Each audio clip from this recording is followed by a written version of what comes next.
Very much so, but it's like a boxer who is psyching himself up that the other guy stole his bike or girlfriend or what have you. It's just extra motivation on a guy who doesn't need extra motivation.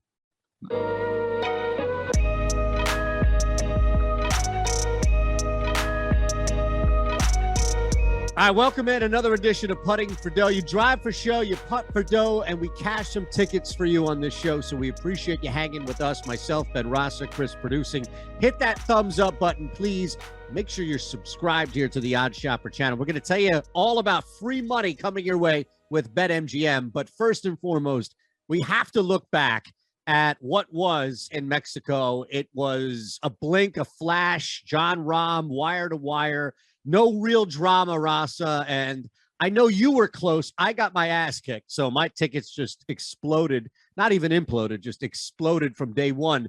But you at least were hovering, and maybe there was a positive or two you can take from that. We go from there to another new course, essentially, for the majority of people playing. So it's not like we're back to any sense of familiarity either. No, we'll get to that in a second. I think for last week, there's not much to be said. We, like most people, prefaced most of what we said with, if you can get past Jon Rahm, the field is wide open. Cameron Champ, guy I really liked. Tony Finau, who could not putt, but still surged on Sunday. These guys threatened a little bit, but ultimately, the best player held on. I thought he was unbettable at sub 5-1. I still agree with that. So for me, my biggest, the only thing I wanted to throw out there that my disappointment was actually in my long range guys. Chase Seifert crumbled on Friday after a good start to the tournament. Wyndham Clark kind of stalled out, made the cut, didn't find it. But I was actually happy with my outright card. My guys were in the hunt. They just lost to, possibly the best player in the entire world. Yeah, and that's the thing too, right? I mean, Hal third's hovering. You had a couple of guys that I was looking at that were hovering. Kevin never really got it going, but that was the other part of it, which was just you hover for a day or two, and then ultimately you lose to a guy in Rahm. The flip side is if anybody had Rahm, either the outright ticket, I think it closed around 30 or plus 380, and then also the wire to wire I saw was around like 450. You're still sweating a dead heat with a ticket like that. So take it for what it's worth. It wasn't really electric. I know we've had a lot of fun throughout the season so far, even on tournaments that didn't really have a big build to it. This was the first time, I think, all season so far, Russ, that I was kind of just like, all right, let's get through it. Yeah, I mean, I was similar. It was just, is Rahm going to, it wouldn't have been a catastrophic meltdown. It's still very hard to win a golf tournament. He just did enough on Sunday, and I don't take much from it. Now we'll get to, so Wells Fargo is my favorite tournament of the year. That's because they play every year at Quail Hollow, so I'm going to be very salty. I'm very upset about this. My favorite course on tour has been ripped from me this week. Even though I love this tournament, I'm disappointed at the venue. Yeah, I could see that. I mean, we can all hear it in your voice, but we can see it in your face. Love it Quail feels Hollow. Like, yeah, I feel like whatever gift-giving holiday you celebrate, if it's Festivus or Christmas or what have you, yeah, that I feel like it's been taken away from you. It feels like that. Yeah, this is airing of grievances. I have a lot of problems with what's going on here. I get it. They're hosting the President's Cup. This happens. Right. It'll be back in the rotation, but it is a awkward situation because you can't use course history naturally. We've seen Potomac a little bit. It's unfortunate because a lot of my favorite guys tear apart Quail Hollow, and that's just not the case this week. So that's the precursor to what we're getting into for this weekend. And if you want some free money to kind of sprinkle throughout this tournament coming up on Thursday, there's really no better time and opportunity at BetMGM, right, to just take advantage of what we have. This is awesome, Rasa. All you have to do is click that link below in this video. There's no code to enter, anything along those lines. You sign up, and then you bet $10. And if your team hits a three-pointer, just one, we talk three-point props all the time, Devin Booker, 4+ something. No, forget that. All it needs to happen is one. That's it. One three-pointer, you win $200. That's an immediate turnaround right there. That's free money at BetMGM. And the beauty of it is we're going to give you thoughts on favorites, mid-range, even long shots. So take a little of that free money and put a little sprinkle on one of Rasa's long shots. You never know. It's a great opportunity because NBA games tonight, my Sixers in action, whatever you want. Somebody out there is going to hit a three. So that's free money for you to then use. And what better way, Ben, to use it here this weekend at the Potomac, not Quail Hollow. Yeah, I mean, there's no doubt. It's just an added bankroll boost, and you can do whatever. It's very simple. It's not a if statement. Someone's hitting a three. It's just, do you want the free $200? If that's something that you want, if you're looking for that and you haven't signed up, free money. Take advantage. I know people put it off. I'm guilty of this. I do this every time. I'll get to it. And then we have people in our Discord that says, I haven't done this. I finally signed up, and this is great. I had a couple extra bets this week, free money. So no reason not to do it. And of course, hopefully you parlay some of that into the picks we're going to make here, and then you can really run it up. Yep. And we're going to start right there at the top. But let's look, as you mentioned, this gives us an opportunity. We didn't have that deep normally of a recap of what happened last week. So we can take a second, I think, Ben, and kind of look at the course itself, kind of the approach, course history, anything you want to look at. We did have the Quicken Loans here in 2017, 2018. So there is minimal, but still some existing history. If you see, there are 11 guys who qualified for both. We'll get into a couple of names here, I'm sure, in the field coming up. And there's also this being a shorter course, but not necessarily what comes to mind when you hear shorter course, right?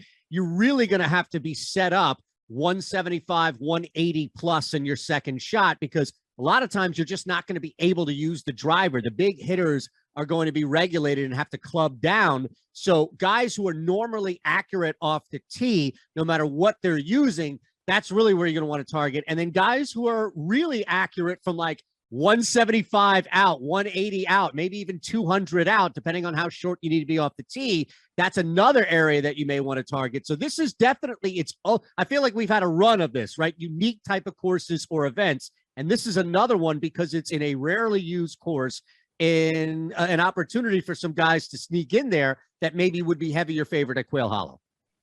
No doubt it's a different skill set. This seems to me like a somewhat all-around test. You still have to drive it well. It's just not going to be based off aggression. You got to hit your irons. We all know that. Want to make some putts. You're going to be challenged here. It's a short technical layout, but it's got some similarities to Quail Hollow. It has some massive differences. There's no doubt about it. Then you mentioned we do have a couple years sample size. I'm not saying don't look at it. I'm not saying it's meaningless, but I will say some of this is based off 4, 6, or 8 rounds of golf 5 years ago. So I would caution people, that's not the end all be all, but it is nice to see if you like a guy and then you check that he played well at Potomac. That's just another data point to incorporate.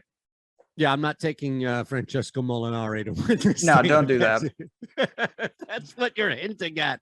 But I do think that there is this ridiculous outlier that comes with those 2 years with one guy that I'm going to have to force into the conversation coming up. So just be prepared for that. I know pre-show you're already prepared for that. I'm always prepared. Yes, you are. All right, let's look at the top of the board here. Rory is there because of what he did last year at Quail Hollow. This was a necessary victory, clearly, for him during that stretch. But I agree. I mean, I think the differences here are much stronger, more vast, if you will, right, than any similarities you'll find in the two courses. So it's kind of hard to look at anything from Quail Hollow. But when you look at the top of the board, let's start with guys that really are, even if it's mid to top range, value plays for you. Yeah, I mean, Rory, if I had one golfer at one course from my life, it would probably be Rory at Quail Hollow. Double winner and a runner up there. He loves that. He destroys that course. We don't get that. He is the rightful favorite here. But I'll be honest, similar to Rahm last week, and I think his odds naturally are a little better, but I find myself saying I'm going to try to beat Rory in the outright market. And if he doesn't win, it's wide open. You've got Corey Connors and Fitzy there, but I'm going to go even further down the board to get my card started. I like Ty Hatton a little bit. He's 33 to 1. This is a guy that we've seen get most of his damage done in Florida, actually, but he's a technical player. He can handle it. It's just clear he doesn't like Augusta. You throw that out. He's made every cut here, 26th, 21st, 13th, and 2nd, going back to the last 5, finding the weekends consistently in 2022. The approach is in positive and all that. Everything checks out. I have no idea how he'll like this specific course. But to me, Ty Hatton at 33 to 1 is a good number in a field that if you get past Rory, I mean, we immediately drop to Corey Connors, Fitzy, and Finau, guys that are not prolific winners. Hasn't missed a cut all year. Yeah, he's been great. I mean, again, I think the big takeaway is that he just doesn't like Augusta. If you remove that data point at the Masters, it's been a fantastic 2022 already. It's hard to forget, though, because he imploded and made a mockery of himself in the game. Well, that's why I love Ty Hatton. I like his antics, but he's the type of guy where he likes to play. He seems to like to play, and where he doesn't, he seems to struggle. But to me, this is a pretty good spot. He can certainly handle adverse conditions. He's not based, driving distance is not the catalyst to his success. 33-1 to me it's a number-based play, as most bets, almost all bets should be, honestly. I just look at him over Connors at 20-1. Yeah, give me the 33-1 in that aspect. Yeah, and I don't know if it's you have another guy. Let's hit that first, and then we'll get back to. You're gonna make me talk about Leishman? Absolutely, man. Okay. I'm waiting for him to hit at some point. You've gone back to him a couple of times. Yeah, so this is unlike what I was just saying with him. Leishman's the type of guy I feel like you can just allocate some outrights across the year, and at some point he's just going to pay you off. He does that. He pops up and wins at places that maybe he shouldn't. We know he's a very strong player. Mark Leishman has won at API. He's won at Travelers. He's been in the hunt, won at Farmers in the past. This guy knows what he's doing. His year so far has been, I'd say, average. Nothing really stands out. He is positive in all four categories, strokes gained. I like that. So at 40-1, again, it's a good number. Do I feel super confident in Mark Leishman? Absolutely not. But he's worthy of being on the card, especially my card, in the sense that I'm not allocating major shares to the top. I don't have Rory or Connors or Fitzy on my outright card. Yeah, and I think I'm going to try and cheat a little bit, because this is not as drastic nearly as what it was last week with John Rahm. He's clearly not going to be the odds-on favorite. As you mentioned, we do have Rory back in this field here. But I think I'm still going to attack Connors, because it's not out. It's not totally out. And look, the one issue that I think he would have coming into this event, and this is why I'm playing Ben, so maybe the reasoning can appeal to you if the number doesn't totally appeal to you. But the one issue that I think you could point to from a consistency standpoint over the last 50, 60 days would be putting. We're back to that bent grass where it's kind of an equalizer. A lot of people are going to struggle putting this week at this course, presumably based on the type of grass that we see. So that's more of an equalizer for the field than that I think is aiding Connors, as opposed to some guys having to change how they get off the tee, or some guys having to change how aggressive they are on their second shots. That's a big thing. Some of these guys, big hitters, we talk about, long hitters, we talk about off the tee all the time. These guys are very aggressive off their second shots, 200, 210 out. You can't be that way at Potomac. You're going to get crushed, especially if we see that off the tee or second shot. So that's why I was looking at Connors from that standpoint. I get what you're saying, though, from a value versus Hatton, based off of how consistent Hatton has been.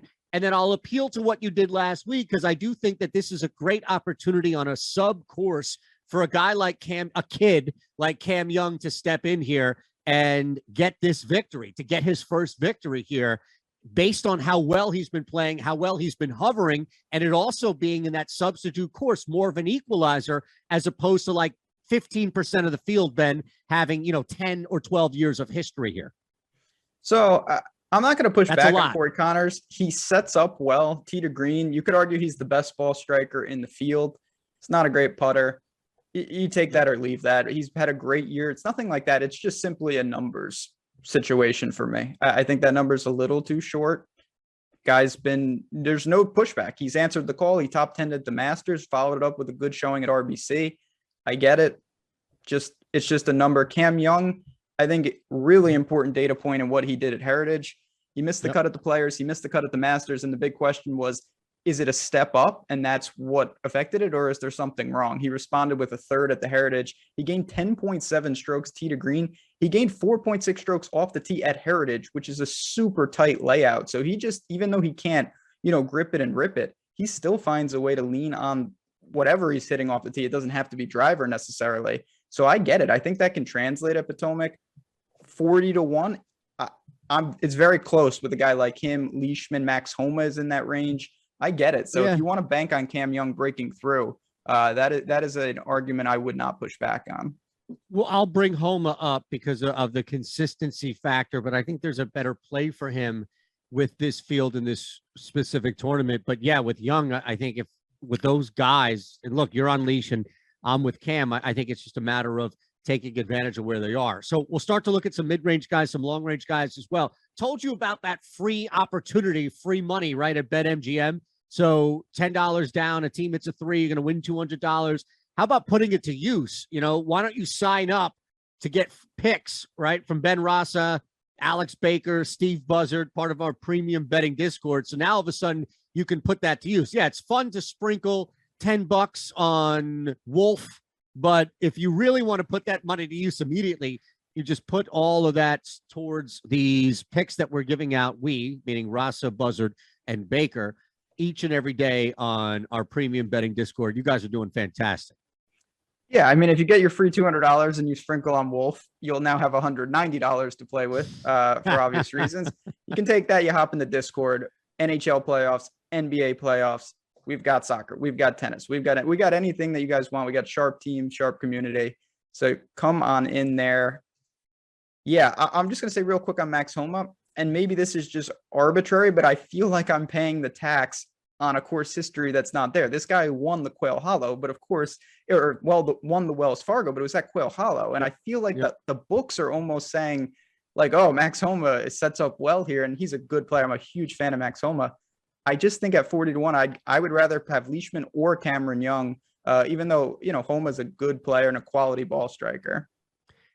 So we'll get back to him because I think there might be another angle. I'm curious to see what you say about it on my final card, specifically with Homa. Let's look at the mid-range, though, a couple of guys that you like first. So again, I think the quadrants or the tiers kind of gel this week because it's pretty wide open, and some of these guys with one or two better results would be at the top. I'm going for just super macro here, and you could say, are these guys done? Or their best days behind them? But Sergio, he was around 50-1. He's dropped into that 40-1 range, so he's crashed the party with the guys that we just talked about. But here's the guy that we know how strong he can be off the tee. He's a virtual lock to gain there. He sets himself up. Can he flip the irons? It's been pretty rocky in 2022, but he's finding the weekend. I mean, he's making these cuts. It's just his approach are holding him back.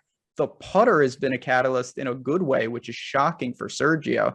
So you've got him, Jason Day at 66-1. You know, is he healthy? He seems to be healthy. He's obviously not playing well. The stats don't jump off the page in any way. There's no glaring weakness, but there's certainly no glaring strength. It's just seeing him at that type of number and saying, okay, who's more likely to win this tournament? Jason Day or Alex Smalley? Jason Day or Lahiri? To me, Jason Day still has a better chance if he can conjure it up for 72 holes to break through. These guys are playing better, but I still go with the long-term talent because I believe it's still in there.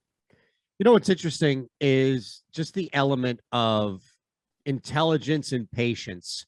And that comes with being, I think, a veteran on tour. Doesn't mean that a young kid like Cam can't win. Doesn't mean that a rookie or second-year player or 23-year-old, whatever. But to your point, there are going to be moments, breakthrough moments, in which maybe the more aggressive player or just the less patient, if you will, less intelligent playing the course as opposed to just trying to play a shot, that could work to your favor, and especially when you're looking at where these two guys are. You're right as far as where they are in their respective careers, but that, I think, is the least of an impact when you're looking at betting golf compared to any other sport, right? It's not like this guy is decrepit on the ice and it's just a matter of time before somebody buries him. It's also a situation you just kind of have to stomach. And what I mean by that, I think they're more likely to be completely not in contention at any point and you have to write it off. But if you get to Sunday, how many times these guys have majors, they know what they're doing. Whereas some of these other guys, it's their first opportunity to win a golf tournament. That is a ton of pressure. So if you can survive, you know, get through the cut and get in contention, now you've got guys with experience and plenty of wins, plenty of trophies in the cabinet. Going against some players that looking for a career defining win, I always would lean with experience on Sunday. So I'm going to hit two guys in the mid-range, two guys in the long shot. You'll give yours in between, of course. But basically, I found two big metrics that I like this weekend, combined the two and got four guys that come out, only 4 in the field that come out top 40, right? So clearly, I'm looking at other people doing this research, and I'm trying to find it and piece it together and stuff. So I didn't spend I don't want to sound like I spent 5 hours in doing this, but in my own reading, I came across knowing that I was looking for these 2 specific pieces of metric or data, and that's driving accuracy. We talked about just being smart, not necessarily being long off the tee, and also proximity 175 plus, right? That's something we also weighed in. And you mentioned, hey, you have to be good with your irons every single week. We get that. In this case, you have to be good 185, 200, and smart as well. So these 2, one of them I know you're going to hate right away. We might as well get him out of the way, and that's Russell Knox. But Aaron Rai, who has been playing well and has been hanging, and you go back to New Orleans through last week, he's another guy. Both of these guys are 2 of the 4 that pop up in that 2 combining metric, that Venn diagram, if you will, of metrics. So Riot and Knox were the 2 that I was looking at mid-range. We've done the show long enough now. I thought that eventually some of what I'm trying to tell you would seep in with Russell Knox, but you obviously don't. You're not hearing me, my friend. Look, I'm telling you, it's so hard to deny the metric, like every single piece of metrics. Driving accuracy. No. Last week, I scrolled to the bottom of the leaderboard, and we were in Mexico, so they let a lot of players in that don't have a ton of experience. It was a contingent of Mexican flags, and then I see this other flag, and I look, oh, it's a Scottish flag. Who's down there? Russell Knox, 4 over. Good job, buddy. Okay. Well, remove him. Get him out of the picture. All right. Aaron Rai. Now we're cooking. Aaron Rai is in the Cam Young bucket. I'm with you. He's got experience, plays in Europe. He's making cuts here. He's getting reps. Can he break through? Obviously, that's going to be a tall task, but you're getting a fantastic number, and I totally get it. Russell Knox, the ship has sailed. All right, forget Knox. I'm with you on that. I'm willing to concede. Don't say that I'm not a negotiator or compromiser, what have you. I'm always willing to meet you halfway here. But yeah, the thing with Rai too is that he's hovered early over the last couple of weeks and then has either faded or just hasn't been able to make that breakthrough. I think that helps you, Ben, like just going through a couple of those while still playing well on tour helps you kind of move in the right trajectory where you're kind of just hovering. We talk about that. So those are the 2 guys that I was looking at from the mid-range. Let's look at the long shots here. Now we're getting into some really spaced out deep range type stuff. Yeah, again, it's not a super deep field where I think it's impossible for a guy to come from the clouds. So I'm not saying just completely ignore this, but at the same time, these are guys that you might put, a quarter unit on for an outright and maybe more in a top 20. I'm going to go to Matthias Schwab. This is a guy that I've always liked. He's 150 to 1 out there. He's a pure ball striker. He's gotten some reps here. He had a top 10 at Valero. And when you look at, he's had a top 5 at a WGC before. He leans on his irons. He does not lean off the tee. I don't think you'll be overly stressed off the tee here. He can't just be hitting it anywhere. But if he survives that, he's a pretty good player, and he's a pure ball striker. And he reminds me in some aspects of how Molinari kind of works with his profile. So maybe I'm taking a data point and really extracting it. But when you're talking about guys north of 100 to 1, I think you have to go about it like that. Because if you just say, I want to find the guy that checks all the boxes, you'll never find anyone. That's why they're north of 100 to 1. So for me, a guy like Schwab, who if he's ever going to win on tour, I think it will be this type of event. And 150 to 1 is a pretty good number. All right. So Schwab, I follow up on him, but who's your other guy? Well, I wrote down Wolf, but he's like Knox. You're supposed to yell at me when I brought up Wolf earlier on the $10 to sprinkle. Yeah, to donate. I mean, I'm still adamant that, like Cameron Champ in some regards, that Matthew Wolf, when he gets to the right course, he just pops up randomly. But his entire game is in shambles. In the last 5 tournaments, what do I have here? He's lost 9.6 strokes tee to green, 8.2. I mean, there are no numbers that would lead you to do it. So unless you're saying I'm going to bet Wolf until he wins, at 150 to 1, I think it's a fine number for that. But you have to realize that he's pretty live to finish 5 strokes off the cut line again, because the form is completely broken. Okay. And by the way, I think I could apply that same logic of just betting Knox until he wins. 90. Yeah, that'll be a good head-to-head. Knox versus Wolf. versus Wolf. Who wins first? Honestly, this is what I'm going to do. I'm throwing an audible in the show. Chat, comment on this video. If you had to take a head-to-head, Russell Knox or Matthew Wolff, who is more likely to come out on top of that epic battle this week? Let us know in the comments. Are you team Wolff or you team Knox? Neither one are going to make the cut. No, probably not, but that's all right. All right, I'm going to go back to the same thing. Driving accuracy and 175 plus second shot accuracy. The long shots, a reminder, 4 guys only pop up here, top 40 in both. And the long shots are both Glover and Laird. So I wanted to get those two out, at least see what you think based on your own interpretation of those two, and kind of looking at what I gave you, at least as far as they fit at least some bill here on this random ass course. Yeah, I mean, I like your card a lot this week. Honestly, I kind of like it more than mine. I'm definitely going to steal some of these and add them in, because these are the type of guys. They're really good ball strikers, particularly with Laird. The putter can keep him out of it, but he's shown time and time again, this is someone that can flash for 18, 36, and then occasionally he does get in the mix and break through at times. So him and Lucas Glover are the type of players, not going to be consistent on tour, but they have some spike upside, and I'm okay with that. All right, let's hit it. 40, 20, 10. Only rule here is, and then look, just keep an eye on BetMGM. Keep an eye throughout the week. This stuff will pop up. It'll come down. This is a breathing, living organism as we get to Thursday and everything actually locks. So with that said, a guy that we pretty much know is going to be plus money 40, 20, and 10. Take it away. Yeah, so there's a lot of candidates for this week.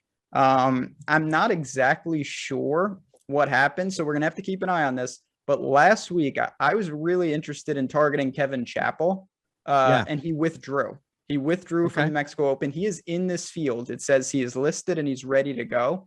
I think that is a guy that no one is going to be talking about for obvious reasons. He was 15th at Corrales, 18th at Valero. Then he played in the Zurich with the team event.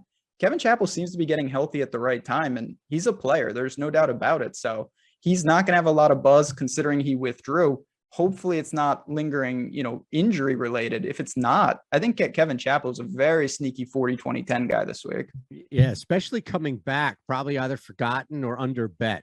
That's what I'm saying. He's not going to steam. Good point. His results are kind of shadowed by the withdrawal. I think that's a fine spot for him in a field that he should have no problem handling. All right, my friend, it is time. Do you know how many top 5 finishes Sung Kang has in his career? No, I don't. I know some things. 6. That's not one of them. Okay. 6. Two of them happen to be at Potomac. All right. It's an anomaly. It doesn't make sense. All right. He doesn't even fit any of these profiles or metrics or any other crap that I've hit you with this week to come up with this card. Okay. He just stands out. For some reason, he played exceptionally well. 2 top 5 finishes here in 17 and 18 at Potomac, and only 4 other top 5 finishes in his entire career. So I think Kang is a guy that I want to attack 40, 20, 10, knowing that I have a really good shot at him hitting top 40 based on this course familiarity, Ben Rasa. Well, better be a get right spot because his form is falling off a cliff. It's not happening. I think right I'm now. a better golfer right now than he is. It's struggling. I will say, though, that Sung Kang, crossing over to DFS just for a hot second, he's always like a good showdown play. He gets crazy upside within rounds. He just usually blows up at some point. So if you're thinking that blow up comes maybe on the weekend and he's already through, he's obviously got good vibes around this place. So maybe that's the catalyst. He did make the cut at Mexico. Maybe. I just think that more often than not, he's hanging out with Knox and Wolff, looking for weekend plans. Oh, don't do it, man. I'm telling you, I got high hopes for Kang this week. He's going to show you and a bunch of people up. It's something about it. 3 top 5s in as many years. He's going to go down as an anomaly here. Potomac legend. Exactly right. Sure. Why not? Let's wind down our final card. We'll tell you about some free money one more time before we get out of here. We have to hit that thumbs up button, please, if you haven't already, and really make sure you're subscribed here to the Odd Shopper channel. Final card, take it away your way first, and I'll end with my final guys. So I have the luxury, like I said, that I can kind of open my card up because I didn't jam at the top with a guy like Rory or anything. I think Ty Hatton is probably my first golfer off the board. And then I can go really anywhere. I already mentioned guys like Sergio and Day, but I'm going to actually go Hatton in terms of my favorite bet. Matthias Schwab in some regard, the 150 to 1, you can get him as a top 20. And then a guy like Kevin Chappell, who we just talked about, who I think that I'm going to dig, and you can catch me all week on this very channel. That's why you want to subscribe and of course like. If we get injury news that's positive or there's non-issue for Chappell, I feel good about him in a buy low spot this week. Awesome. I'll end briefly. Young, that's really I took Connors out. I mean, Young is my guy, I think, to win, just like you last week. I think you were ahead of it. Rye, I think you can attack him top 20 by all means. There's going to be some value there based on how well he's been playing and kind of hovering. Kang is the top 40. Look, you want to take a shot. If he's teeing off early in the morning, take a shot at him. You're going to get an insane return to first round leader just because of how well he's played here in the past, but only if he's teeing off in the morning. And then lastly, this guy, Max Homa, is on a hell of a run, and he's missed one cut, and he's been in the top 17 5 times. He's pretty much an automatic top 20. So I don't mind whatever that is. It's going to hover probably around maybe even money, something like that. I feel like that's a bankroll builder right there to hit somebody like Max Homa top 20. No, bro. Yeah, I mean, listen, his worst start was at the Masters, and that's a huge step up. Great player. Tee to green, he's automatic. He did win at Quail Hollow. It's not here, but maybe he's just got good vibes in the area or whatnot. Why not? He's just the Wells Fargo man, no matter where the course is. At JazzRaz DFS for Bet on Twitter, at Shander Show for me. Thanks to Chris for producing. You out there, again, $10. You can win $200 at BetMGM. Just click that link below. You don't even need to put a promo code in. It's free money. $10. You'll win $200 if your team hits a three-pointer. It's that simple. It's that easy. It's going to happen probably in the first quarter tonight, and then you can come back and put something on Sun Kang to win this whole damn thing. Smart. That's what you want to do with your free money. Put it all on Sun Kang. Thanks for watching. We'll see you next week.